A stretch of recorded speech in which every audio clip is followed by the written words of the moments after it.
All right. Another week, another episode of the Centre Circle podcast, episode 115. Keep me on this, Keith. Yep, I believe so. You're not even sure. I'm not. I'm asking you, bruv. I'm not even gonna lie. I'm gonna stop asking him, bruv. Liverpool lose one game and you get discombobulated.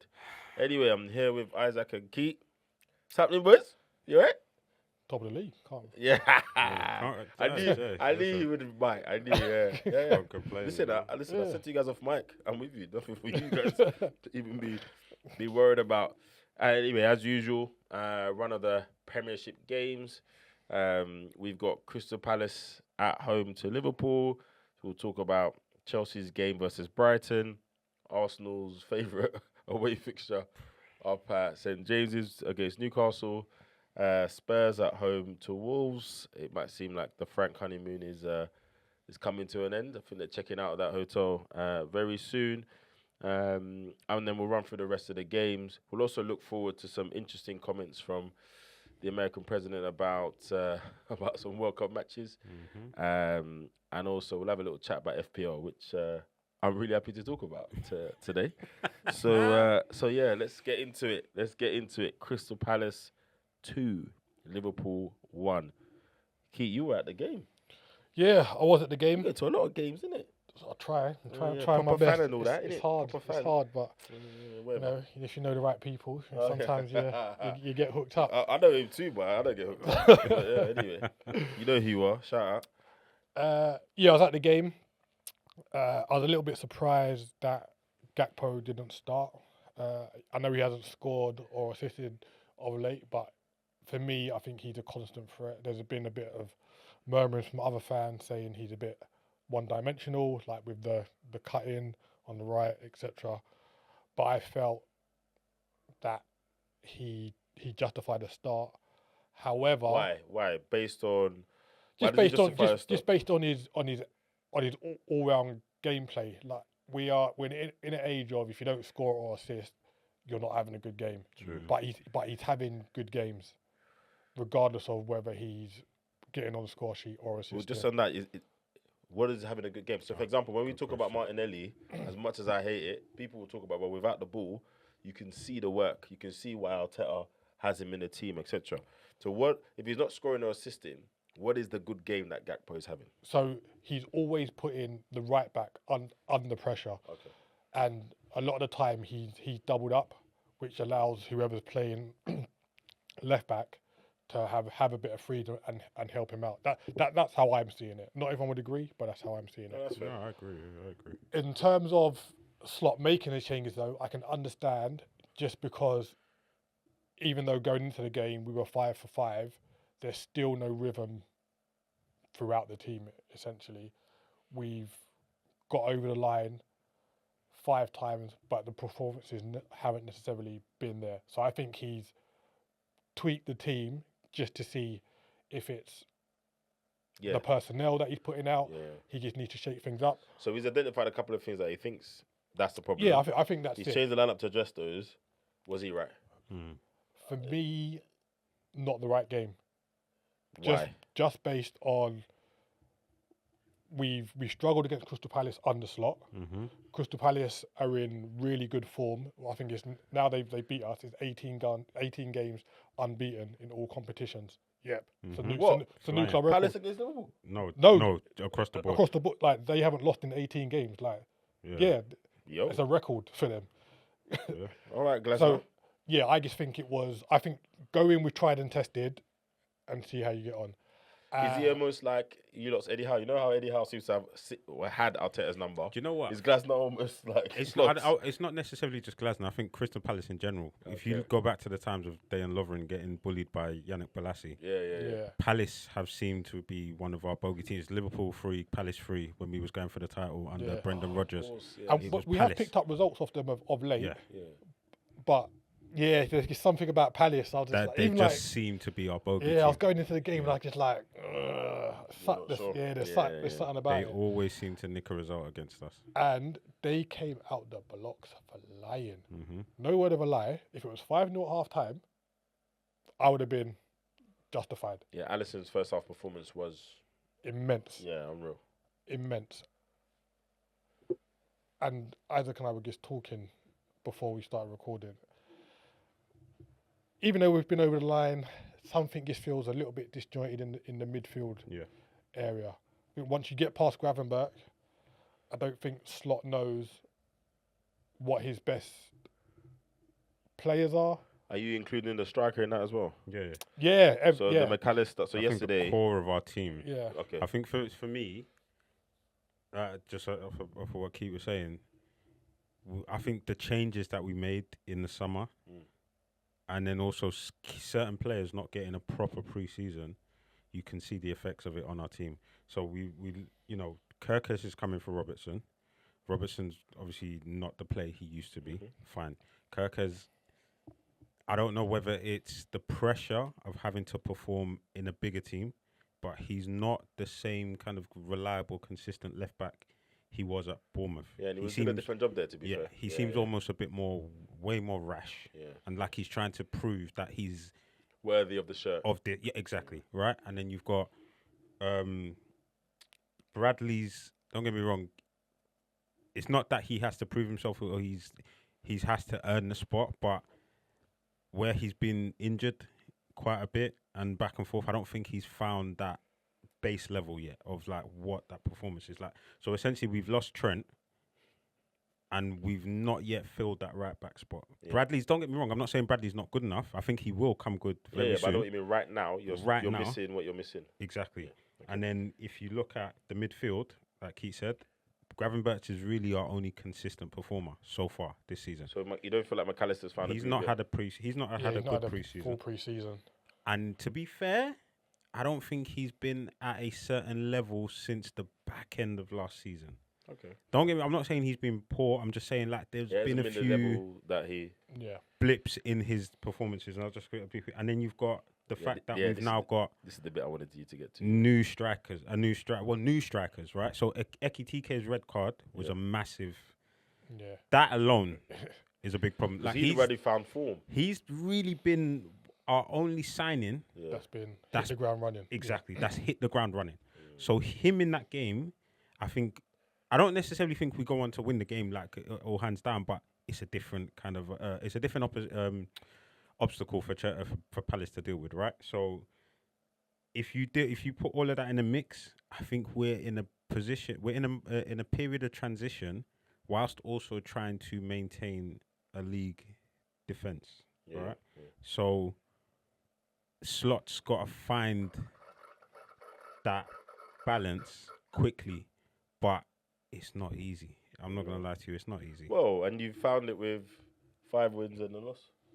Yeah, but they've not been convincing. I agree. By any measure. I agree. We've stumbled over the line pretty much almost every game. Bar a moment of brilliance in Szoboszlai against Arsenal. You know, this was going to happen at some point. So and I think you can kind of flip it on its head and be like, right, you haven't played well in a new team that's transitioning. Because a lot of people forget that it is a transition. We're going to come good. Just to debate that though, you've kept, arguably some of your biggest players. You've kept Alisson, you've kept Van Dijk, you've kept Salah. Yeah. You've kept Gravenberch, who came good last season. You've kept McAllister. So I think just because there's been a large number of signings, it's not necessarily transition with a capital T, right? Just to challenge that a little bit. And then Ekitike, who you would argue was the big missing piece last time in terms of a striker who wouldn't snatch at chances. No shade, Darwin. He's landed and he's doing stuff. Yeah. So, do you see what I mean? Yeah. There was a counter argument both sides. But I'm not too downbeat. Like, it's never good to lose, but I think it's been an overreaction to the loss. You've got to take into consideration we got battered for 85 minutes. Then Chiesa popped up with an equaliser. And ideally, we should have seen out the game. Like, I go back to Kirkes. When the ball goes out for a throw, Palace break, the ball comes into the box, and it falls to Kirkes on his right foot. If he just kicks it with his right foot forward, referee blows for full time because it's over 96. But because he can't use his right foot And as a pro, I always say you got to be able to use your both feet to Baseline. Even some for basic stuff. baseline. Yeah. Even if you just Base- like, your foot and to... but he's hooked it out of his left, and that's where they scored from the throw in. So if you watch it back, the ball's coming across his body on his right, and he's angled himself to clear it with his left because he didn't trust himself on his right. And then Slot made a point about someone rushing out. I was going to say, he wasn't too concerned about conceding the throw-in. He was saying someone wasn't doing their job. So the first header, I can't remember who won the first header, but it went up. Frimpong went forward. And he'd left Jones and Nketiah. So Frimpong's in position, he's there with Nketiah. Nketiah he's not free. That's what Slot was on about. So there's little phases. Yeah. And he dug man out nicely, boy. So yeah, we haven't played well. We should have ideally got an undeserved point yesterday, but it never happened. Next week, if we beat Chelsea, No one's. it doesn't mean anything. Like I think if it stumbles into the Chelsea, who Chelsea are not really in form, then you can start asking questions. I'm not too. So last one on this, Isaac. It's easy, like you said, it's easy to be like, well, 1-5, lost one, got the points on the win, etc. And if I look at this objectively, this only really matters if it looks like actually this could be a harder thing to solve than just a few games. Is there any part of you that thinks actually there's some deeper things here? This is not going to be a blip and then we're going to go and slap Chelsea convincingly. Is there anything in review that's just like, these are a bit more... It's a bit like the Arsenal thing, right? We talk about the style of players change, become more defensive. The stats show you we're not creating as many chances. Yeah. Have you seen anything like that with Liverpool? You're thinking, this is a little bit... So you know that feeling of where you see something and you want it? Yeah. You're like, oh, I really want it. And you say, whether it's a case of you ain't got the money right now, so you save, or it's just not available, but then you finally get your hands on it. And it doesn't give you that same sense of like those traders you wanted. Yeah, it doesn't give you that same feeling that you thought it would give you. I think right now, I think what's happened is we've got players in, and I've this is me, don't get me wrong, this is just my opinion, shoot me down if you want. I feel like it's not gelling the way maybe Slot or the team thought it would, or maybe, there are certain things that are like, they're making them go, oh, hold on. Yeah. This isn't panning out how I thought it would. But that's just my early kind of viewpoint on it. Yeah, and that's just based off of the performances as well.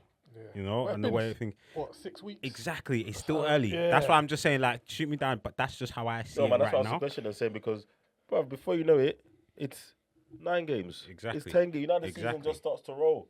Because if we're talking about a manager losing his job, we're not saying, it's only 6 weeks. Exactly. We're saying, so it has to go both. It has to go both ways. Yeah. That's what I'm looking at. I think maybe there might be something. I'm giving it time. Yeah. Let it unfold. Again, we 6 games, 15 points. So I could be wrong. I hope I'm wrong. And the nature of the games, you've got Galatasaray on Tuesday, Champions League, then away to Chelsea, who are not in great form, next Saturday. So, 2 very quick games where, again, if some of the same themes persist, then this whole thing of, it's early doesn't matter.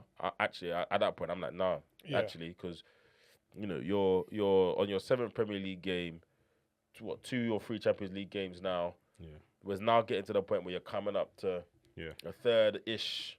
We can't keep relying on moments of magic in the 94th minute. Yeah. At some point, it needs to click, and we need to be putting teams to bed by half time. By the 70th minute, by the 60th minute, whatever it is, it's just not within injury time. So fair. I love that. You were like, the outfit don't slap. When you bring in the outfit that you want to wear out, it's like, the outfit don't slap. Nah. It's not working. You look forward to it the whole time. All right, so we talked about the team that lost quite a lot, but fair play to Palace. Big Glasner again set them up, as you mentioned. 18 games unbeaten, club record. Good finish from Nketiah to grab the winner. those are sometimes the things he snatches out or maybe doesn't. Yeah, that's a kind of composed finish. I think got him his name in the first place when he was coming up through and playing for England 21s, etc., etc.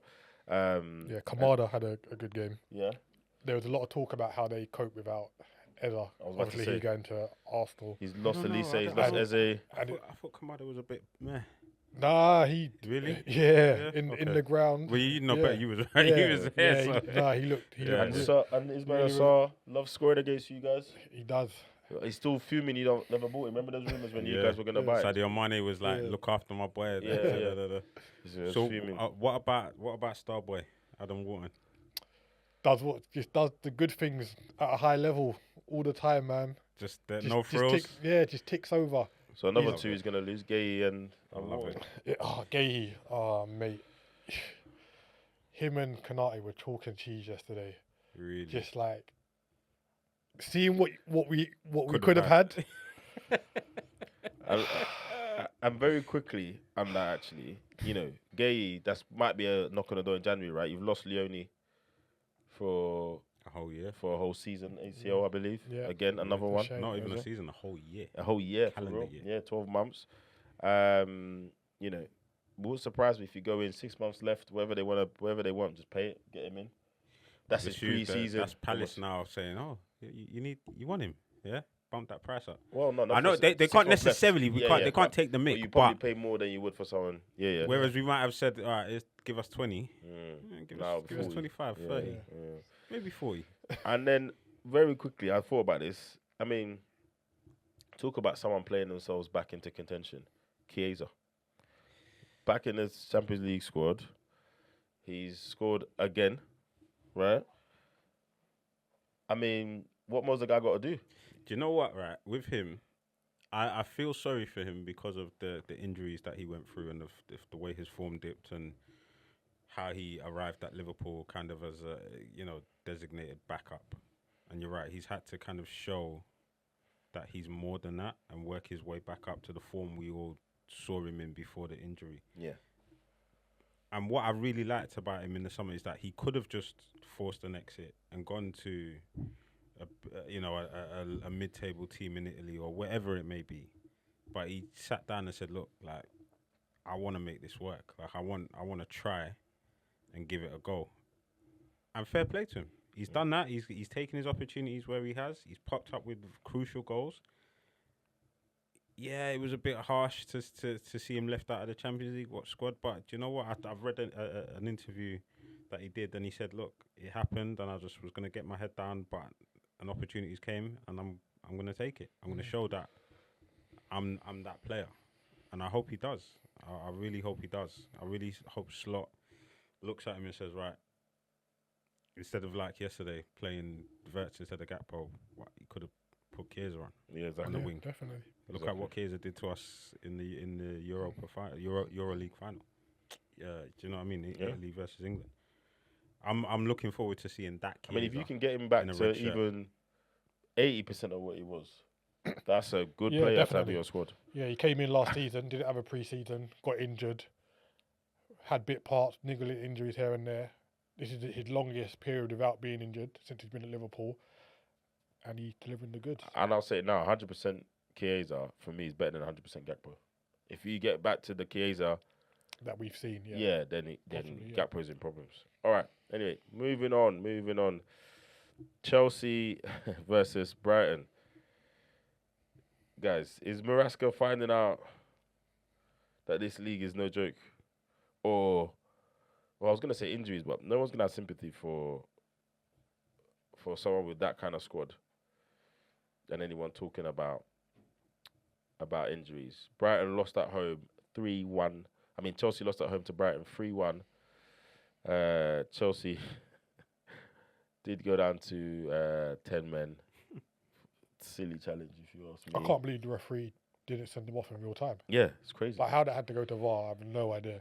Because it doesn't matter what type of foul it is, right? He stopped a goal scoring opportunity. He's got to go. But did either of you see this game? No, I caught the highlights. Same. Good, that's it. Yeah, same. I mean, look, Fernandes scores early on. I don't know how he's. I always find it perplexing when players of his size score headers with the size of the defenders those guys have got. But anyway, and it looked like, from what I could see, you know, Chelsea, they weren't playing amazing, but you know they were doing okay. Then Chalobah gets sent off just after half time, and yeah, Brighton really start to take advantage. Yeah, they start to step on the neck, really take advantage. And I know it ended 3-1, but there were chances. Welbeck could have had a hat trick. But yeah, 2 goals for Danny Mensah. He's still going. How old is Welbeck now? 33. He must be 34. Yeah, 33, 34. Rutter started but came off. And then sandwich in between the 2 goals was Maxim de Cooper. I mean, what that story doesn't tell is at 90 minutes it was 1-1.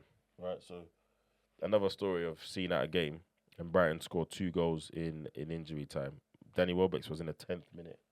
Second goal was in the 10th minute of injury time. Good couple of finishes as well. What's going on with Chelsea? Maresca, like you say, is finding out there's levels to this management game. He done well going from the backroom staff at Manchester City to Leicester. Yeah, he won the championship. Won the championship. Yep. Fairly convincing. There was a bit of a wobble at one point, but fairly convincing. Do you know what I think? This sounds a bit weird, but his biggest problem was winning the World Club Cup.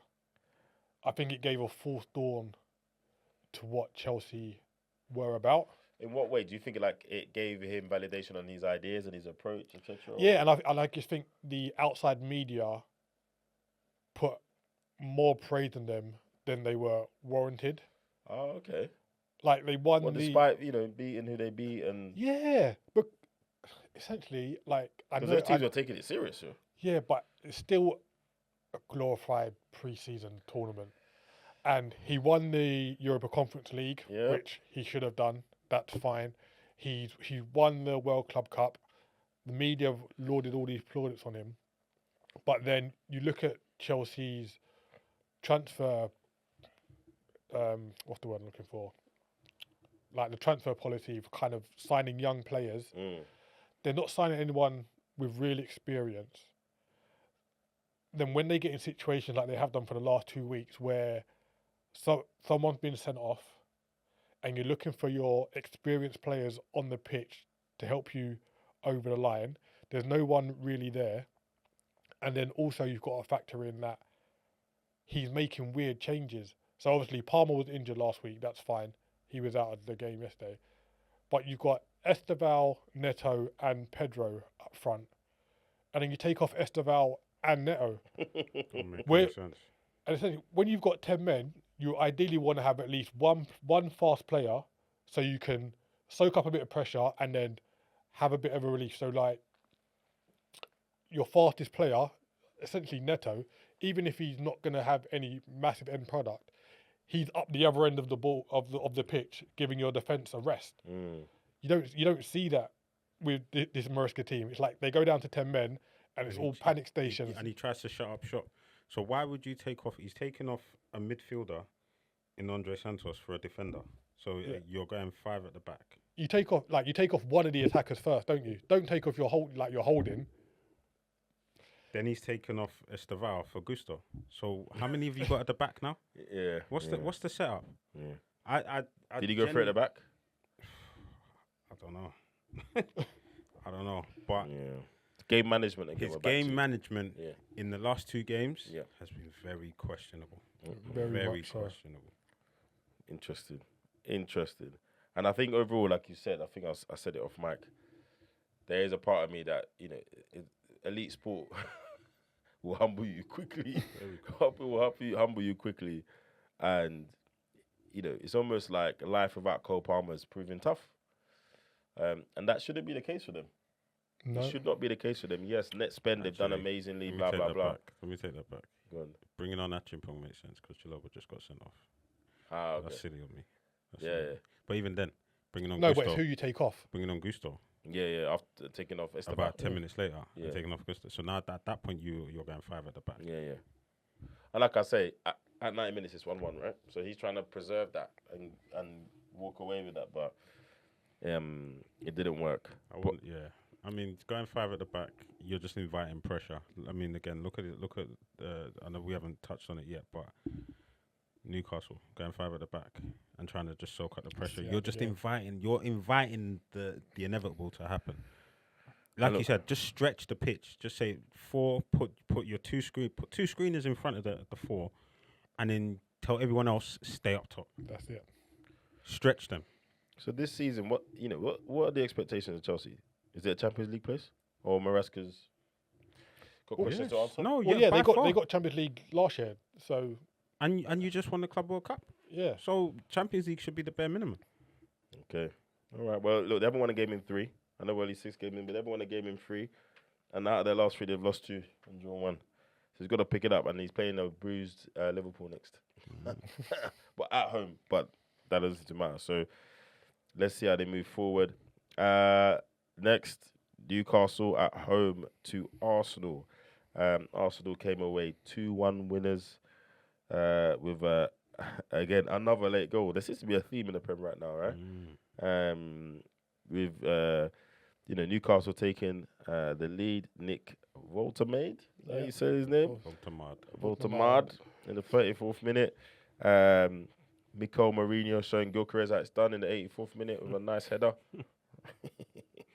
and then, of course, Gabriel. Of all the people you want to score a winner at St. James's Park, because he's the villain. To be fair to him, yeah, with the goal that Voltamade scored off the back of the foul that they said that should have been. It was poetic justice in that sense. Do you think it was a foul? No. Oh. No. They're saying, Arsenal fans okay, are calling for a foul, Yeah. as they were calling for. Yeah. Listen, when someone bigger and badder walks in the room, you know what I mean? Sometimes he'll win the strength, sometimes he'll win the strength. There you go. Yeah, But poetic justice that he grabs the winner. Yeah, and I mean, I was being a bit facetious in a couple of groups, but Arsenal should have had a penalty. normal for you now. Which one? The Gyökeres? Yeah, they You think so? Yeah, it should have been a penalty. So look, Why? I'm hearing different arguments. So let me start with you, Isaac. Why shouldn't it have been a penalty? I'm still on the fence, Okay, fair. right? But I can Get off the fence understand. now and give me an answer. All right, then no, it wasn't a penalty. Right? Yeah. Look, Gyökeres touched the ball. Pope's got the ball first, put his foot down. Gyökeres has left his leg in. He's left his leg in. Yeah. So like, obviously the people can't see, but he's basically left his leg like that. Gyökeres' knees hit. He's in the forward motion. He's left his leg and his knees hit Pope's leg. He's made a meal of it. He's gone over. But if Pope doesn't do that, does he get the ball? Yeah. Go on, Keith. What's your... Yeah, I just think the action... But he goes away from goal. Sorry, Pete. Yeah, I think the action was just too fast. And even though Pope's come out to kind of close him down, I think the whole action is Pope taking him out. Like the touch from Pope isn't him kind of making himself big. It's just him getting in the way of Gyökeres. I don't see it as he's kind of done the, when keepers come out, they do that Peter Schmeichel leg smack. He didn't really do that. Like Gyökeres just kind of kicked it past him and it just happened to hit his toe on the way round and he just taken it. Like there's nowhere else Gyökeres can go in it because Pope is in his way. But I understand. But is it one of those ones, because in football we do this thing, he got the ball first. But in my mind, now seeing it, I feel like he got the ball, that's a separate thing. Now, he touched the ball, he didn't get the ball. He touched the ball. Yeah. And now you stopped Gyökeres going to get the ball. But I'm guessing the VAR will look at me like, he touched the ball. That's good. And But there's more nuance to it, and so here's the thing. We've seen it before where VAR will look at it and go, a challenge, for example. A player makes a challenge and they go, oh, it looks, in live time, real time, it looks a bit nuts. They go to VAR and they go, no, well, he's touched the ball, he's got to. It's the same thing. Especially in the penalty box. Maybe if it was elsewhere on the pitch, they would have said, free kick, whatever. but in the penalty box, there's going to be more scrutiny on Yeah, it, right? And they're going to get really technical and pedantic and be and like, that's what I don't like. I think the first question should always be, is that because in theory, the fact that there's a harsher punishment is not supposed to matter. Hence why the box is there. yeah, Right? yeah. So if you would give a free kick for it outside of the box, it's a penalty. That's it, done. Yeah. That should be Yeah. the No, first. I agree on that that should point. almost be I agree the on that burden of proof. Like we're in court. Yeah, If that was 10 yards outside the penalty, are you giving it? Yes, it's a pen. then it's a But pen. sometimes, and I've heard, you see on the broadcast, you got a former player challenging like a former ref or whatever, and then they'll say, "Is that outside the penalty? Is that a free kick?" And they'll say, "Well, it's not outside the penalty area," which suggests to me that actually you've raised the threshold now. Yeah. You shouldn't. Yeah, The foul's a foul in theory. yeah. So in that respect, I always feel when I look at these, you would have given that, and I think if VAR accomplishes one thing, it should just be getting rid of that. And if I'm in the VAR thing, I'm saying, yeah, that would have been a free kick outside. It's a pen, mate. Yeah. Done. They would hate me up there. I'd be like, if that's by the touchline, you giving it, fella? Yeah, all right, it's a pen. Yeah. That's what I'm saying. That should be the first So one. on the reverse, then Yep. the Gabriel handball, is that a pen? Because his arm's in an unnatural position.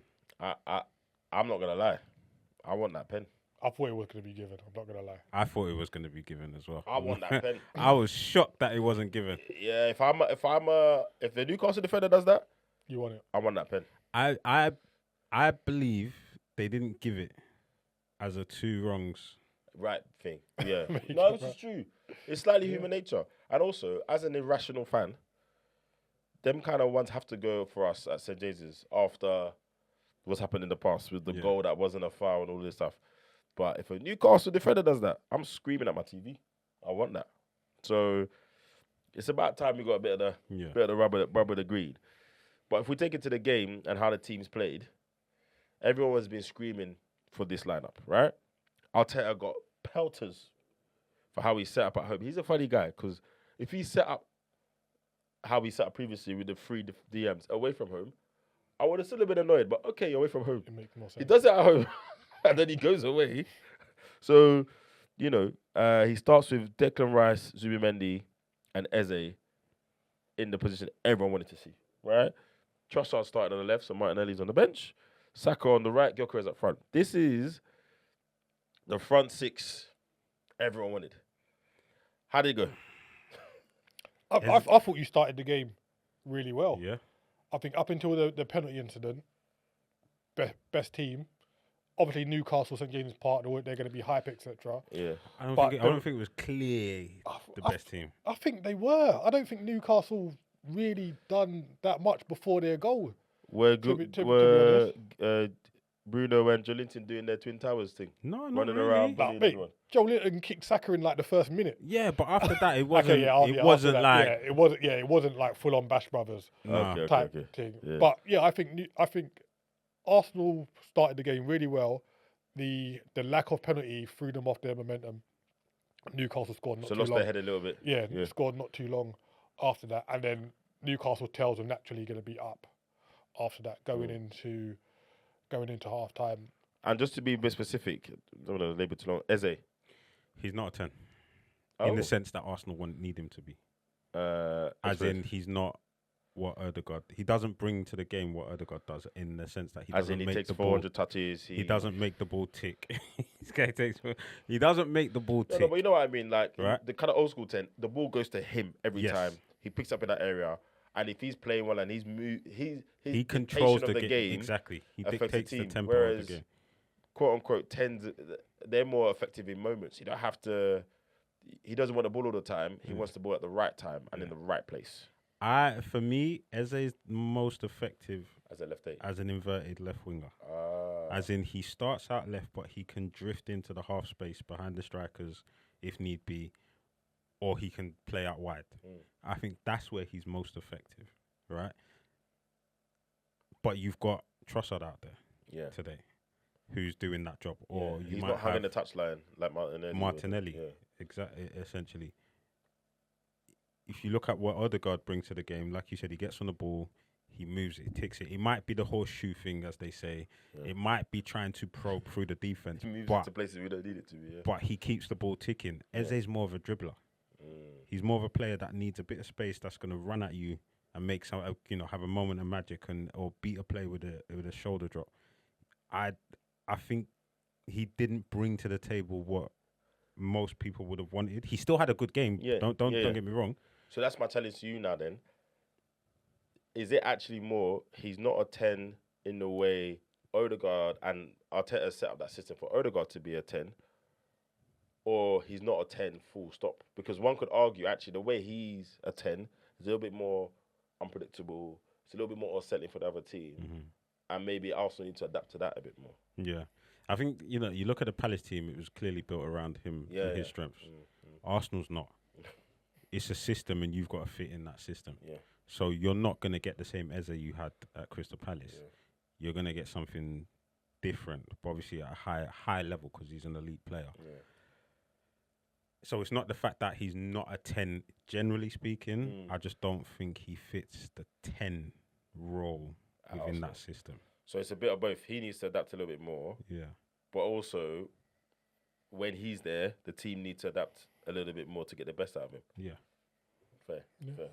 Because even when Odegaard's playing, he's all over the place. But when you see the heat map, he's basically on the right, on the inside right, him and Saka doing one-to-one training on that side, right? And then Saka does something or crosses it in. Or he comes back to him, you know what he does, comes back to him, cuts it inside, and then he does that chip to the back post. Bro, it's like watching NFL, it's a playbook, right? Let's talk about Saka. Go on. I don't think he had a good game. I don't want to be harsh. I don't want to be harsh to him because I know he's been injured. Come back from injury, of course, yeah. So maybe starting him might not have been the right thing to do today. Yeah, but Madueke is out. Maybe Eze out there. Yeah, but you got to get building back in. Like, obviously, you got Champions League. Find a solution. You've got the team now. Yeah. Find a solution. Champions League, whoever you got next week. Yeah. But yeah, I think Arsenal showed they got the metal about them. Yeah. To get this over the line. Like Newcastle, we spoke about bogey teams with Liverpool and Crystal Palace. Yeah. Newcastle been a bit of a bogey team for Arteta of late. I think Newcastle are the only team other than Man City, well, next to Man City, they're the team that he lost to the most. So, yeah, morale boosting. It's going to be a big win for them in the dressing room. From a Newcastle point of view? Like Isaac said, man, they shut up shop too soon. That. Yeah. And one win in 5. They're 15th, 6 points from 6 games. Defensively, they've done all right. Before today, they'd only conceded 3 goals. Their issue is they haven't really scored many goals. Yeah, they just... You see, against us... They scored 4 goals. They had the fight season. For the 90 minutes. But you know why that was, though, innit? And they had 10 men in that game. We know why that was. The whole Isak thing. They had the fight. They had the best motivation. Yeah, exactly. And they had the fight in this up until Watermaida goes off. And then, like you say, you just invite the pressure. And Literally. And this isn't new in professional football. And like, obviously, we don't know the optics because we're just mere fans. I know you want to kind of see things over the line, so you think, right, if we go more defensive, put more of the bodies in. But it gets, like, you always see it. Everyone gets regressive. Like, you see a substitution, a defensive player's coming on, you automatically think, right, we're going to retreat 5 or 10 yards. Your mindset. Yeah. You just know what it is. And you know what baffles me as well? You're the home team.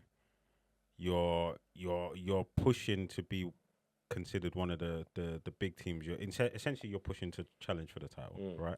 So in these are the games where you need to show that you're capable of going toe to toe with the top teams. Yeah. So that, like he said, against Liverpool you showed it with 10 men. So where was that fight? And I know there was the whole Isak saga, but where was that fight against Arsenal? So these are the reasons why the players like Isak are leaving, because they're going to teams that are title challengers, right? And you've got players within the club saying, no, we are trying to title challenge, but then you get situations like today where you don't show that. Yeah, and that's not just on the players, but it's the mindset of the manager as well. Like, don't just sit back and invite the pressure. No, be more attacking. Go at them. You're at home. You know what I find interesting as a fan, to say as a Mayor fan? football is almost like any other job, you know.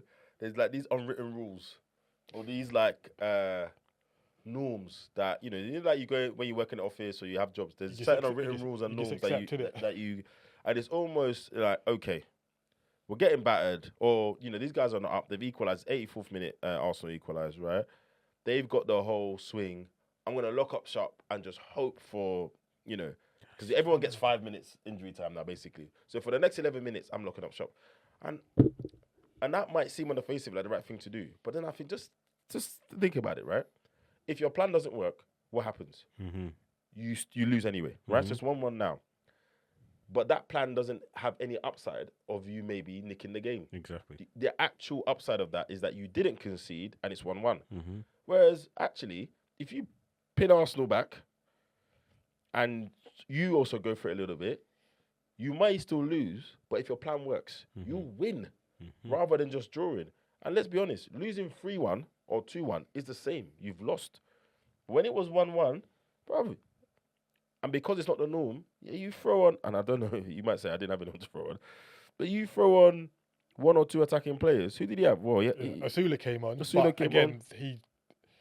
He was like, you know that outlet we talk about when you're down to 10 men? Yeah. But there's no one really supporting him. Like, Elanga had a couple balls over the top to chase, but they weren't to him. Joe Willock was put there. it in the channel. Yeah. So you've got the pace. He's brought on Trippier, he's brought on Lascelles. You've got Willock on the bench. I just think that's just a slightly different way to look at it.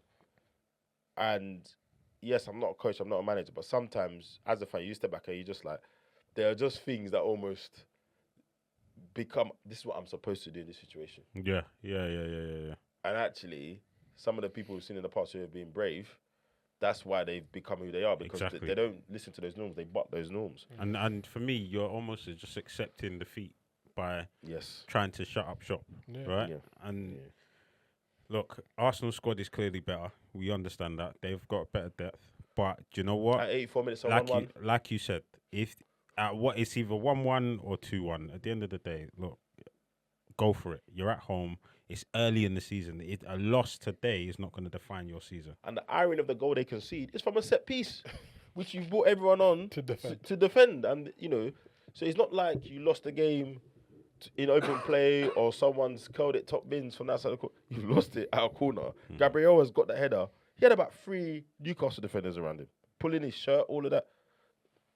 It's just crazy. Go for it, man. It's crazy. Go but for it. I'm not the one on the touchline that's got to make those decisions. Go for it. And then, Arsenal closed the gap on Liverpool. It feels crazy saying close the gap after 6 games, but 2 points now, and you know, I guess from here on now in, as I think it was Alex Ferguson that said it first, already it's squeaky bum time almost, right? Another loss and we win, then it switches and all this rubbish. So essentially, it's just that loss. Yeah, I guess different maker. And I guess to counter all the negativity, whatever, you know, I saw when Rooney say this in the week. He's like, yes, everyone's right to give us Arteta a bit of stick for that Man City game. However, if they win this league by 1 point, you go back to that Man City game. He said, I'm going to bring all of you back to the Man City game.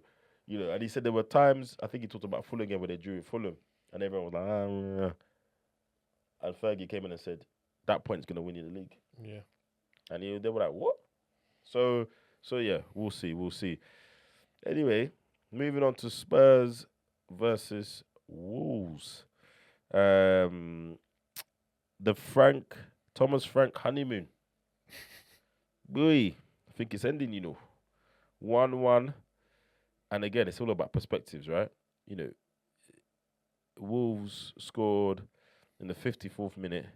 Tottenham equalised in the 94th minute. So actually, good goal.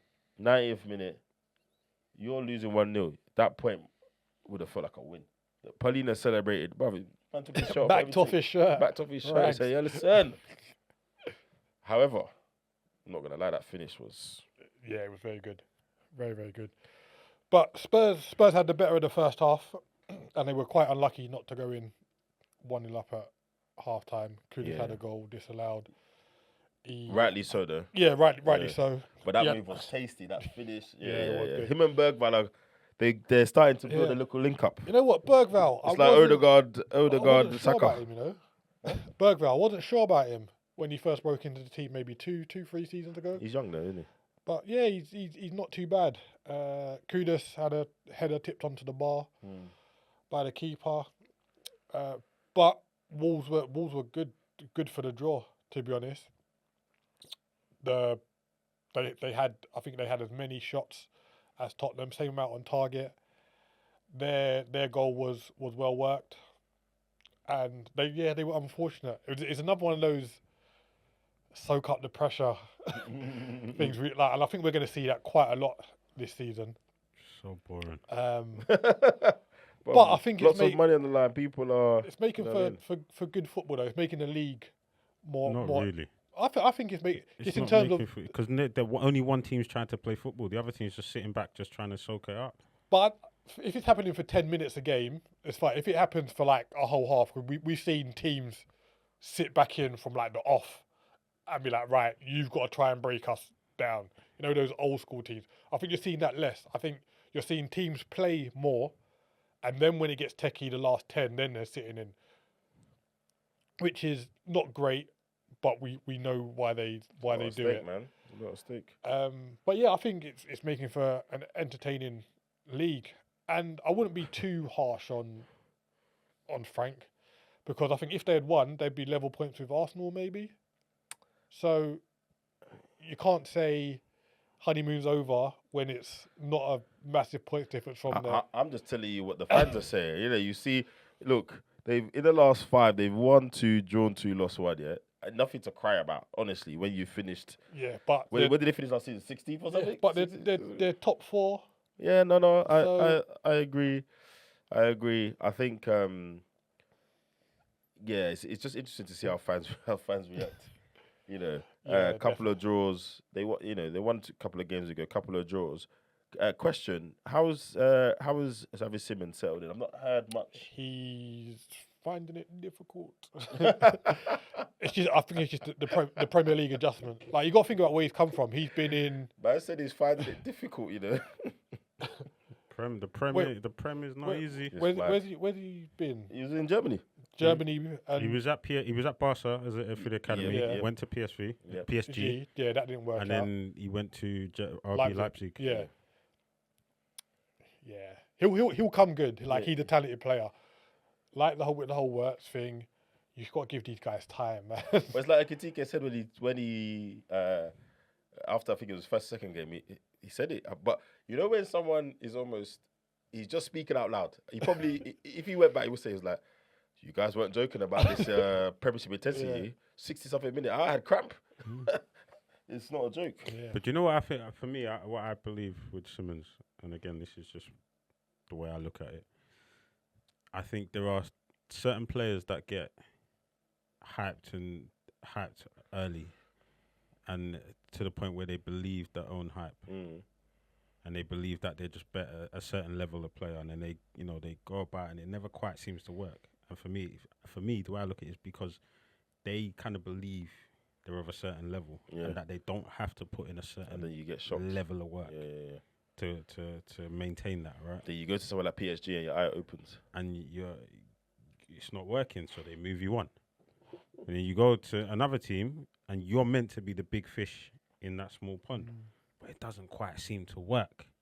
You do enough to keep you there, but you're never shining. You're never that star, right? I think he had more moments at RB though.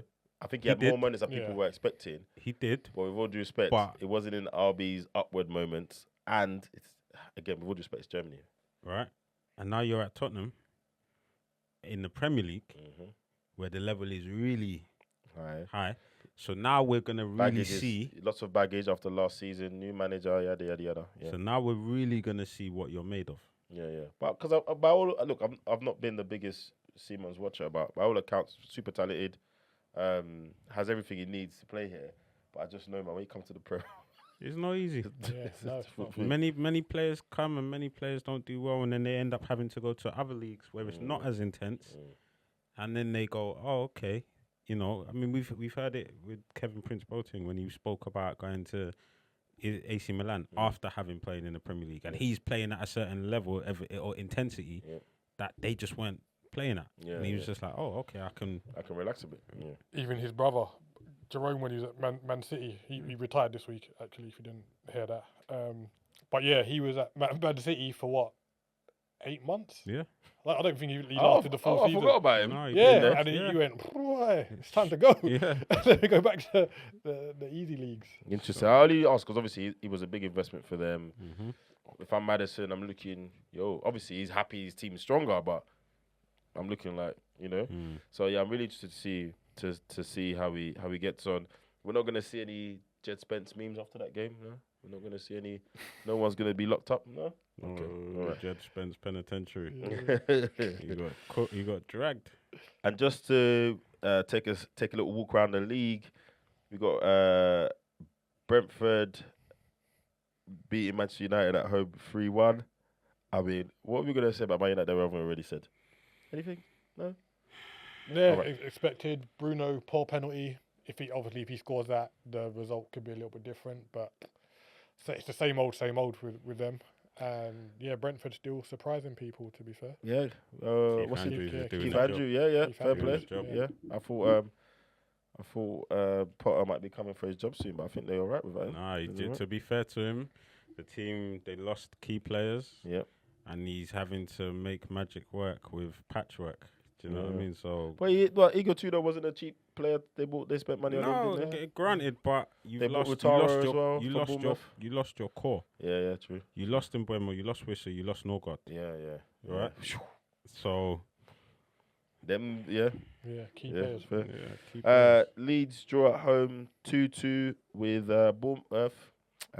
Leeds are Quietly. promoted teams. They're just Quietly. they just get into that. They're 11th. I just quickly have to pick up Farker because he's gone through it. away. He's been through it. Yeah. He's been through it. Yeah, The Norwich job. They said he was going to get sacked when he got them promoted as well. Yeah. You hear those rumors, and you never know. So that could be pleasant to hear. And don't get me wrong, they're not pulling up any trees, but they've got 8 points, so they're 2 points off Man City, right? 1-1, drawn 2, lost 2 out of the last 5, so not terrible form, but they just get the points on the board early. Stabilizing themselves. That's it. Stabilizing Get the themselves. points on the board early. That's it. Semenyo scored a decent goal. What I find funny about Semenyo's goal is a free kick. The draft He's hit it hard and low, but there's one of those guys draft like excluder. yeah, the draft excluder. One of the guys lying down behind the wall made no difference. Still scored. Who's next? Manchester City 5, Burnley 1. Guys, nothing to do with the game, but I'm still don't understand the Kyle Walker transfer. I'll be honest. What do you mean? I think it's just experience, isn't it? Yeah, I just didn't expect him to get there to Burnley, somewhere like Burnley, that quickly. From City, but he was basically starting a season and a half ago, wasn't he? Yeah, but his legs are gone. Like And even when he went to he's AC Milan, 35.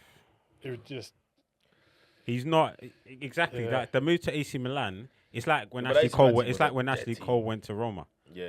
You've just gone somewhere Yeah. because you don't really.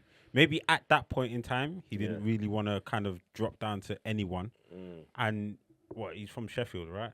I was gonna say because if you're gonna get beat Yes, up every week, it's why don't you normal. just go play for Sheffield United? He's from Sheffield. I know Burnley's up yeah, it's that all way. that Yorkshire way, isn't I it? just Yeah. saw that one. Yeah, it's all the Yorkshire, isn't it? Like, He's close to home, essentially. I don't know. You know, it's one of those moves where I still get to be in the Prem. Yeah. I've tried the overseas, Yeah. didn't really like it. Yeah. You know, I'm just here to collect a check and still play as high as I can. Fair enough. You know, I don't know. If it was as Some good play- as you lot some were play- saying, I don't think the drop off would be that steep in it. But no, but it happens. Look at Robbo. yeah. He went from a great season to then just literally everyone was like, "Whoa, what's going on over here?" yeah, but You don't look like the same player we used. but to. people can lose form. I think when you're at that end of your career, losing form sometimes is just incorrectly attributed to the fact that you're a bit older now. I think if you're 30 plus and you lose form there, it's a dangerous game you're playing. Yeah. And you're not doing it on purpose. Mm. But someone just be like, "Oh, he's old now." No, he's just playing rubbish. That's it. He might be able to play well again. Yeah. Do you know what I mean? So anyway, and look, I think everyone kind of tipped that game in that way, but it didn't come about the way they thought. It was 2 own goals. Yeah.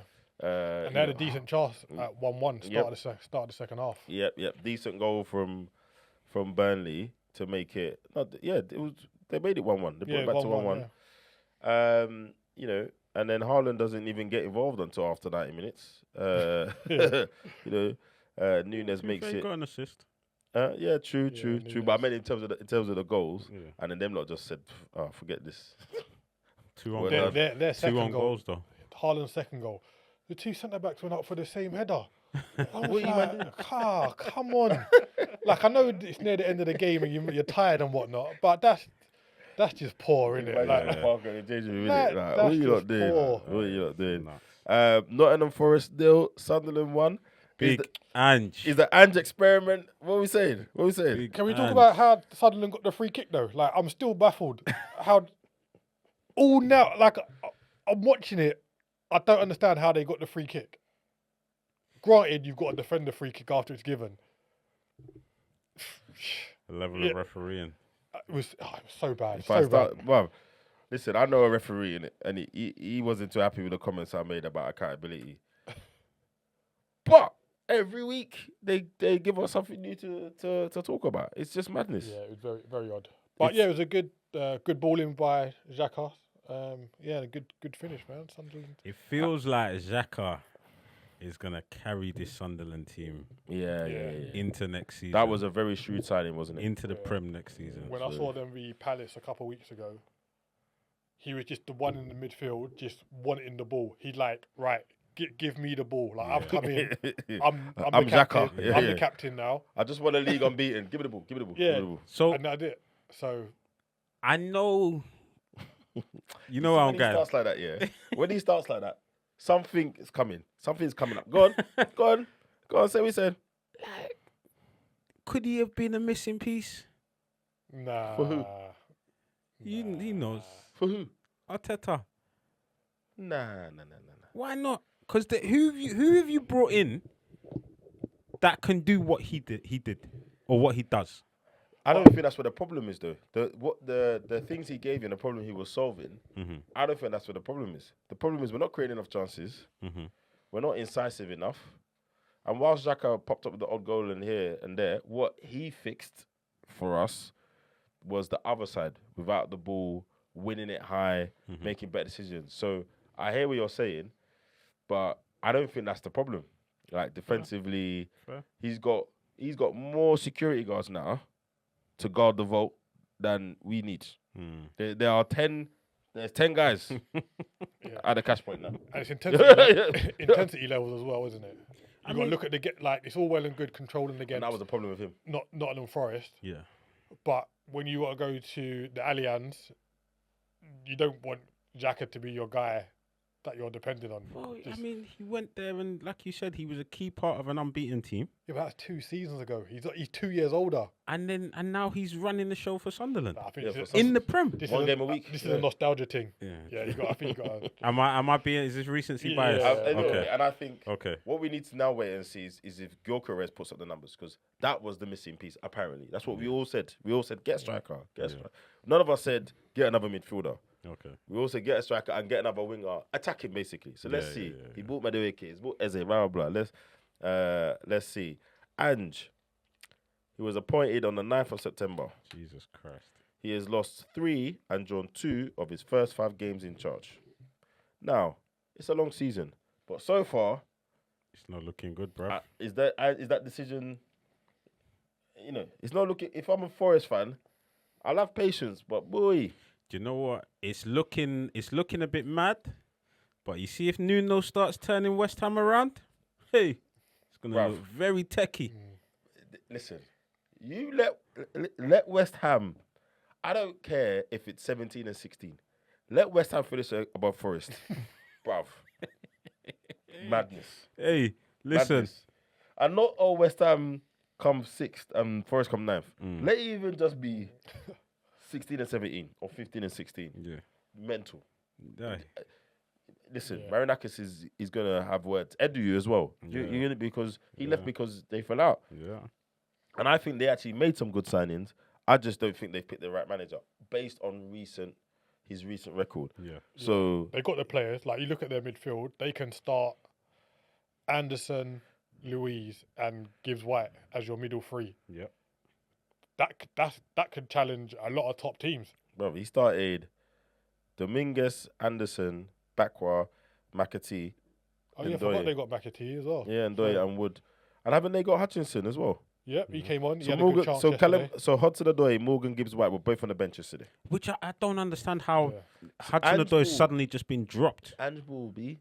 Yeah, Ange Considering the does what he season that he I'm not saying he pulled up trees, but likes. But the consistency levels were there. He was innit? part of the big. He was a part big. He was a big reason of why they did what they did. Right? exactly. Hutchinson was on the bench. Sangari is on the bench. I mean, Yeah. Anyway. Ina's a big miss. Like he's out till maybe January, I think they said. yeah. Hamstring issue, right? Yeah, it'll be a time will tell with him. innit? But Not looking good. live by your decisions. Aston Villa beat Fulham 3-1. They needed that. Hey, if anyone lie. needed that result, you see Unai? You see the glass of wine he's gonna pour tonight? Listen, I know we've make been it a triple. I know we've been on to Ollie, Yeah. but it was a good finish. It was a good run. The movement was good. Yeah, it was. All The right. He's got that in finish. his locker. Yeah. He's got that in his locker. Do you know what really annoyed me today though is why they started Harvey Elliott in the 10. He's not. That's where you want to play, though, isn't it? I know, but he's not a 10. Well, Emery knows it now. He's not a 10. Put him out wide where he's most effective. So he should have basically played Rodgers there and put Elliott. Exactly. Yeah. But and then they put Buendia in the 10, who's vocally. He said he's a 10. He said he's not really a 10. Is it really? He doesn't like playing in that position. I thought even when he was, where was he? Norwich, was he? I think he was out left. I think. Oh, wow. Okay, I thought he was a 10. I'm Why sure- did I'm pretty Elliott sure. come I'm off at pretty half-time? sure. Was I'm it a pretty knock sure- or was he dragged? I didn't No, it see. just wasn't working. It just wasn't working. I'm not That's gonna lie his- to you, it just Is wasn't that, working. is that his first Villa start as well?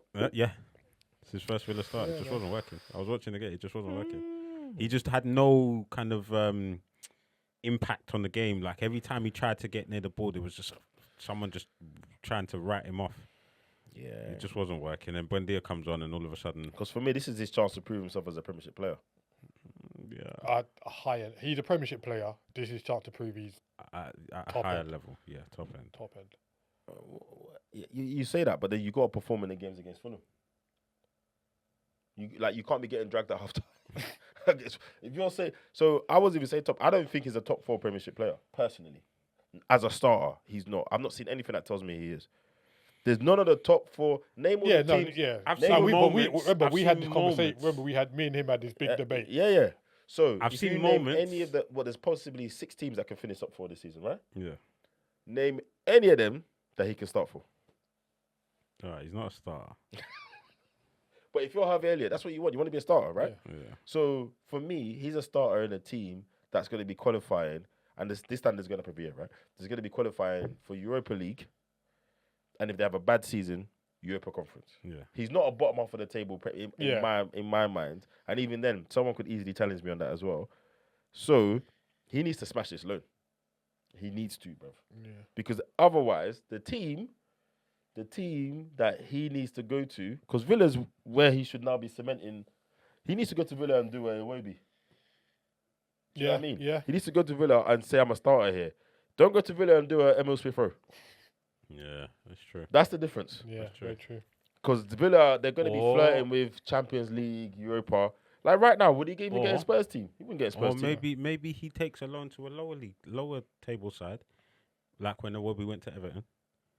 Yeah. Get confident, Yeah, true. get your confidence, Yeah, be that guy and then come and back. then Fair. you know, Fair. yeah, But he needs to. he does. He does. needs to. I know I was singing his praises, and I like he Yeah, said he's we had letting a you big down still. discussion, but yeah, he's not a starter. Fulham, what's going on?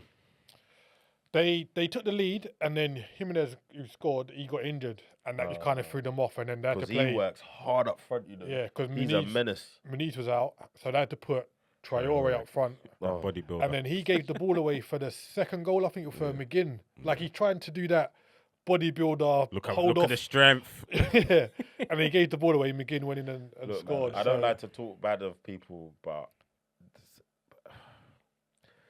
this guy has he even touched Championship. He's been in the Prem. Wolves, And Fulham. for a long But he even time. went Barca. Yeah. He Oh started my at days. Barca. He started at Barca. He started at Oh. Barca. He came for the academy. No, remember he went back in And it. then he went back. Yeah. On that mad And they loan. said, no. And look, I know, again, They said, again, no. I'm a mere mortal. I get it, but I don't get it. His decision making is mad. Because he had that period when he was in the Spain team as well. Yeah, Yeah, his yeah. end product is mad. Yeah, it's always been I don't erratic. get it. I proper don't get it. Like if he was playing for a team that was like yo-yoing Championship Prem, I would kind of get it because in those games you sit in a low block, attack, bully boy business. But Silva likes to kick ball. But you know what's mad, yeah? If you see him in these little snippets and video clips, you think he's he's nuts. actually got tech. Yeah. Which is nuts because then he gets on the pitch and just does a bowling, a ball in a China shop, right? He just, How many one-on-ones have you seen? Alanga's a little bit like this as well. Alanga's a little, but he's a little bit better. Alanga's a little bit better. But you see either them two when they go for one-on-one with a keeper, mate, you can flip a coin. Or they've beat their man and it's time to deliver a cross. Yeah, Flip a don't know coin. what's gonna happen. Which must be so frustrating as a coach. Crazy. But yeah, Villa needed that win. They needed it badly. They are 16th. Yeah, first win of the season. First win of the season. In the league. Well, no, it can't be. They got 6 points. Yeah, they had 3 draws. Oh, yeah, okay, fair. Lost 2, drawn 2, then won this one. They've scored 4 goals all season. 3 of them today. So, yeah, they really, really needed that. And then Everton are playing West Ham. We're recording on Sunday, so Everton are playing West Ham tomorrow. Of course, everyone would have heard the news that Graham Potter got relieved of his duties Saturday morning, which Keith was pointing out off mic was interesting because they let him do the Friday press conference, which, from a selfish point of view, if you're West Ham, do the press conference. Muggy. Because then we don't have to talk to the press between Friday and the game. No, you might as well just let him see out the weekend. Nah, it's cool. I don't want to lose any more games. But no, it's mad. They when he was doing the presser, they were negotiating with Nuno. With Nuno. Yeah. Because everyone's saying when it got announced that Potter was leaving, they were like, yeah, his backroom staff has gone too. And that normally means they know who they're bringing in. Because they say... Because normally you'd ask the assistant to step in. Step in for the one game, etc. Yeah. So... Well, look, no surprise there. Let's be honest. Yeah. And... The Graham Potter PR machine, I don't know where it's at now. I really don't know where it's at now. Well, do you know what? Yeah. It's mad because I heard that even Sullivan didn't want him because he had the same viewpoint. He said that he didn't believe he was who the media hyped him up to be. He believed that Tony Bloom's setup at Brighton and this infrastructure was set up in a way that it was now impossible to fail, because if you look at all the managers since Potter, De Zerbi, Hertzler, they've all done well. Yeah. Now, not to say they're not good, and like De Zerbi's not good or Hertzler's not good, but De Zerbi's gone to Marseille, doing well. Yeah, Hertzler's doing well. Yeah. And on top of that, they've sold players. For key amounts, right? Or who were considered key players in those teams, and they've carried on. So, how much of that really was Potter? And even though people I raised the Chelsea situation in the WhatsApp group I was in the other day. They're like, "No, might have been the same group." Wow, Chelsea was a mad. I said that's fine, but even in that madness, you made decisions. Why was Raheem Sterling playing right wing back? What are you doing? I don't understand. So, I don't know. But then we're hearing apparently, there's no smoke without fire. He's in consideration for the Man United job if they get rid of Amorim. Yeah, that's mad. So I think he just needs to strip it back, go to the Championship, and then just. But that in itself is like a death sentence. Yeah, it's tough though, because I've been to Chelsea. This is where I am now. I've been to Chelsea, and as far as the narrative goes, it was crazy there. That was more about the situation than it was about me. I've gone to West Ham, and to shoot which essentially should have been what going to the Championship, right? Is. However, I will shoot him some bell. Investment, the players they sold, that the squad he got there with was a bit mad. Who bought full crew? It wasn't him. No, Lopetegui. He came in. So he got in. He got there. This is my strikers. Antonio, who's obviously come back from a horrific injury. Yeah. Full crew. 32 going on 33. Yeah. I've got Paquetá who's dealing with this betting thing, but that got sorted. Like, the squad's not easy, right? So that's the only squad's bell I'll not shoot him. great, but let's be honest. It's not. You shouldn't be getting mashed up like that. No. True. Nah, yeah. Very, very. Now, if you're a half decent manager, Yeah. you get a tune. you'll get something out of them. Now, let's say Nuno comes in and all of a sudden they start clicking. Yeah. Now, I know. It's always a way in it. Because I see you think like individual errors. Like, well, I can't think it was a Chelsea game. Wan-Bissaka had a stinker. Not doing The things. back post. And I'm like, that's a Bissaka problem. That's not a Potter problem. yeah. But was he making those mistakes with the previous manager? Discuss. Because we were talking about Wan-Bissaka coming back to form. Yeah. And all of that business. So let's see. When Nuno gets in there, I think if it's a little bit of a higgy-hagger situation again, I think you can shoot Potter a bit more bell. But for me, honestly, his next job now, but then the way football works is a bit crazy. But, you know, if Keith Andrews doesn't last it, Brentford, Potter, that's you. Something like that. I don't think he should come back to the Prem for a while. But he will. I think he will. I don't think. That's the nature of the merry-go-round. Yeah, I think he will. And let's be honest, you don't really want to drop down a league, do you? I know, but yeah. And I think if he goes down there, it's nuts. Honestly, I don't want to be hyperbolic, but if he goes to the Championship, he is not getting. Because remember, aspirationally, especially on his journey all the way through Swansea, Sweden, managing the Champions League and doing all of that was, if he goes to a Championship club, he's never getting those jobs again. Unless he goes brings to the team back if you up strip himself. it back, if you take Lampard, for example, Lampard done Chelsea twice, Everton in the Premier League, lost it, and he's gone, I need to strip it back. He's gone to Coventry, was unlucky not to get them promoted last year. I think they're sitting second in the league in the Championship now. Yeah. I think that's what Potter's got to do. I don't sit here and say Potter's any much better than Lampard in terms of kind of the output that they've had as managers. So why, if it's good enough for Lampard to go back and do it, why is it not good enough for Potter? So I agree with you in terms of what it could do, but measure it against this. Where these guys want to manage is Champions League clubs fighting for titles, right? This is where these guys think they should be. This is why Frank took that job. This is where he played at that level. This is where Potter on the journey. Like when he started in Sweden, maybe not whatever, but he tasted that. Chelsea picked up the phone and called him. So what I'm saying is, are you honestly telling me, I'm Frank Lampard maybe, but are you honestly telling me, as we sit here today, that Coventry job is like the road back to him managing a Champions League club? I potentially think so. You think a Chelsea or the next I'm not saying his next job. I'm not saying his next job. Okay. But I think in the next 10 years he's gonna. You take it back to how we did at Derby, right? Yeah. He got the first time around at Chelsea was kind of circumstantial because they had the transfer ban, etc. But the job he done at Derby, they saw enough footballing wise. I mean, I know there's a lot of but that was because it was Frank Lampard though.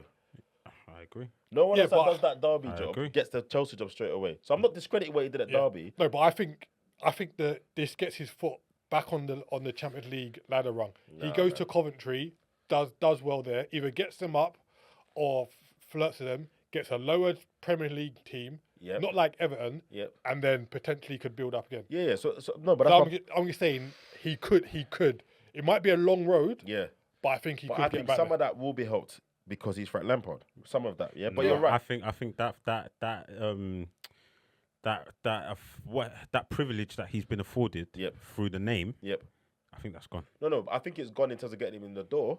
But I think he's do well with the job will get him to the door, and then him being Frank Lampard will now be the third or fourth thing that helps, rather than being the first thing that helps, right? So I hear what you're saying. I just think for Graham Potter now, I remember you haven't got a sterling career.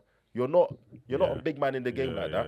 If he goes to the Championship, I think it's a tricky road, bro. You've got people that were big personalities, did lots in the game. They never got back there. They never got to that. The Harry Redknapp's, all these man, they never got to that. For me, Mark Hughes is in like League 2, I think. Bro, come on. I think for me with Potter, and every year some new exciting coaches turning up. Exactly, but for him, with each job that doesn't go well, his reputation is just going further into the mud. So he's better not doing well in the Prem than go to the Championship rather than just sitting on this. And if he goes to the Championship, he better come straight back. Daniel Farker style. And then that team, he better get them to 10th. Yeah. And He's not gonna- yo-yo. I think. and then I leave. think to get to a champ, he's gonna have to do a madness like that. Madness. He's gonna have to go. He's gonna have to have a mad 4 years. Yeah. He's gonna Like, have to. Easy. Yeah. He's gonna have to have a 4 years that we've never seen him have in his career today. Yeah.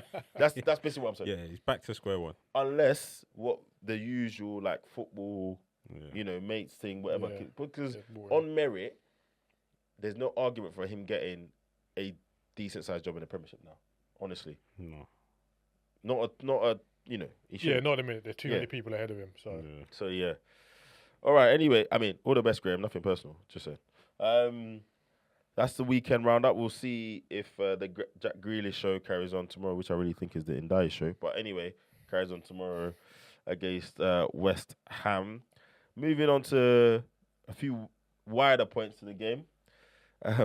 The president of the United States has been talking about he's going to move some World Cup games from cities that he deems unsafe.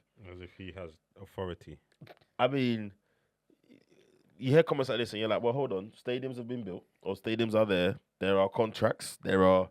Exactly. This is So- months, if not years of work that has been put in place. Yeah. These cities of, they've pumped money into infrastructures. They've put, Have they built any new stadiums for this in America? no, but with some of them. So like for Toronto, they're doing like a modular build. So they're just basically expanding the stadium with temporary Oh, okay. stands to make them Yeah. make them bigger. Mexico, did they build anything new? No, I don't think so. No. No. So, yeah, it's an interesting one. I think Did he I give think a they reason? don't need this, basically. They don't need this. There's already a lot of talk about people traveling there, all the various different teams, the countries whose visas have been barred from entering America. Their team's going to be able to come, and their fans going to be able to come and support those teams. It's the Western world privilege, isn't it? Yeah. Like obviously the last World Cup, there was a lot of kind of human rights Mm-hmm. activists that were popping out, Yeah. etc. Qatar, right? Yeah. Yeah, but there's a lot of things that happen in America that these these same groups are staying very Quiet. silent on. Mm-hmm. Yeah, I mean, And- with everything that's going on in America at the moment, the mass shootings, the Charlie Kirk stuff, the political mess, everything that's just going on, ICE, the police brutality, Freedom and of things speech, like that. etc. Yeah. America right now is just not looking like an attractive place to be, right? And we've seen how Trump has tried to clean up cities with everything that was going on in Washington. They've recently spoke about going into Memphis and Chicago and trying to clean those cities up. I think that's what kind of sparked this. And there Okay. was a sense of like, well, with everything that's going on in these cities, these key cities, will it be safe for Safe for tourists fans, and fans to come through? And it was just like, well, we're going into these cities and we're trying to clean them up. And if I deem them to not be safe, we'll just move it. As if to say he can just go like that and then we'll move it from, I don't know, LA or Chicago to Boise or Kansas. Do you know say what I that, mean? Like, you it's say just- that though, but if there was ever a president who I feel like would just wake up on a Monday and be like, okay, so all the LA games are going to be played here instead, it'd be him. Yeah, but this is Whether where- it actually happens is another Yeah, story. but Yeah, you no, can't I forget- get, I But get like, what you're I saying. can imagine I get him what wake you're up and saying. be like, no, I've heard this and this is happening. Move all those games now. But then how? But that's not his problem. It's true though. It's not his Yeah, problem. it can't And be done. Infantino seems to be. We saw how they were the Club World Cup, and Yeah. that was all meant to be a dry run. He's not fast. Do it. Make it happen. So when I hear things like that, everything you said is right. But then I just worry that he's the guy that's like, no, I don't like it. Move it. So I think everyone who's planning to go to the World Cup, one of them is sitting next to me. I just think there's an interesting 5 or 6 months to just see how much of this is just media fever and how much of it is realistic. But obviously, you need to book your tickets in advance. You need to book your accommodation, all that kind of stuff. So Well, here's the it's just thing. an interesting thing to see ahead of time. So while reading into this, I found that in some of the contracts that FIFA had within these cities, there's a non-cancellation or non-termination clause. So Oh. once we're locked in, we're locked in. Yeah. How do you deal with that? Again. This is where it gets tricky now. Yeah, I Like, agree. I agree. think ultimately it will all work out. Like every World of Cup, course. there's scaremongering. like in Yeah, but Qatar, not they were like- like, not oh, like the fans America. won't be able to drink. When it was in Brazil, they were like, oh, the favelas aren't safe. When it was in Russia, they were complaining. Like there's always a complaint Yeah, I get to it. I be get had. it. So, I just, for me, it feels like America's just a little different. But I could be wrong, and you're right. You could be right. It could just be as we're getting closer. It's just yeah, you just get the natural yeah. talking point of things. Fair enough. We'll see. I definitely got one eye on the World Cup, and anyone that's spoken to me knows my view. I'll be watching it on TV. Yeah. That's my thing. Or if I do go and watch it, it'll, I don't know, probably be. Until we're doing an emergency pod from Fountain Blue. I mean, there are things that can change things, you know. Maybe a little Toronto or something like that. You know what I mean? I wouldn't mind that one. Still. Yeah. Fontainebleau would not be a bad place to do a pod. But yeah, we'll see how that goes. And then finally, FPL, tricky weekend. Do you know what I find it interesting? The 1 week No. where a certain man No. has a good week, No. they want to talk about No, FPL. scratch that. But I when messaged other him. man I no. messaged just it. I was ticking so along nicely, sick. I'm not having there's nothing. I'm not having any of that because I didn't suggest this segment. Isaac You did. didn't bat it down though. Why You were would I? like, yeah. Oh. But I said that before this weekend started. But I you said knew that- what you had in your pocket. No, I did this very late. I did this like half an hour before the deadline.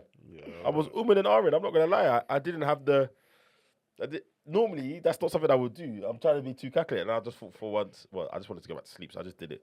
But anyway, So it's as a of bit of a tricky weekend. yeah. So as of right now, Mm-hmm. top of the league, the Centre Circle Podcast League, is Alwyn Mitchell with Zubi Doo, 387 points. But right behind him cooking.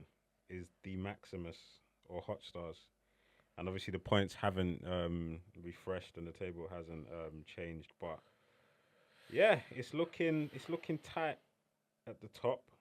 There's only about 17 points at the moment between 6th and 1st, and that all can change quite quickly. You could do. Yeah. Can change quite quickly. I mean, we've got quite a few in the league. If you want to join, we will put the league code in the story, so look out for that and get involved. Indeed. I think it was a bit of a tricky weekend. I don't think any of the big players really hit apart from Haaland, right? Yeah, no, that's right. There's And, lots of people who've still got the Salahs, I'm Sakas, all getting of rid that. of Salah. I'm But done. they have not been hitting all season. He's not hit this week. Pedro's another popular one. yeah. Not really hitting. I Haaland think, for captain and people. triple captain would Yeah. have done a lot of numbers. Yep. Isn't that right, John? Yes, It is right. Yes, It is right. I mean, also having Gabriel in your defence as well. Would have done. Yeah, he's on 79 points. Would have done numbers as well. You know, having Semenyo in your team as well. You know, and I still got 2 players to play. So, you know, it's been a good week, man. Yeah, you I'm gotta watch. fuming though. I had Rodon. I leave that lead. Rodon. Don't you say his name? That Leeds defender. Yeah. He's on the bench every week, and every week he pops up with points. He scored yesterday. Yeah. So he's one of those guys. Even if his team's not going crazy, he's always picking up Reliable. points. Yeah, And I've got 1 or 2 other guys actually. You know what? Next week, interesting thing is, bare people use their wild card this week, and that's the thing I wanted to avoid doing. You get 2 this season, right? Yeah. One you after get game 19. 2 wild cards. Yeah, but I'm gonna wait. I'm gonna wait until. I'm just gonna wait. Don't worry. I was gonna say.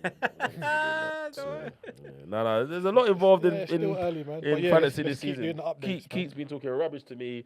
He got invited to this top 10% league and all this Well, rubbish. you know, when you do well, this is Oh, what happens, shut isn't up, it? man. Top 10% league. Yeah, this is not what I'm saying. everyone- This is why this season I'm on it. I'm on Yeah, it. I'm on it.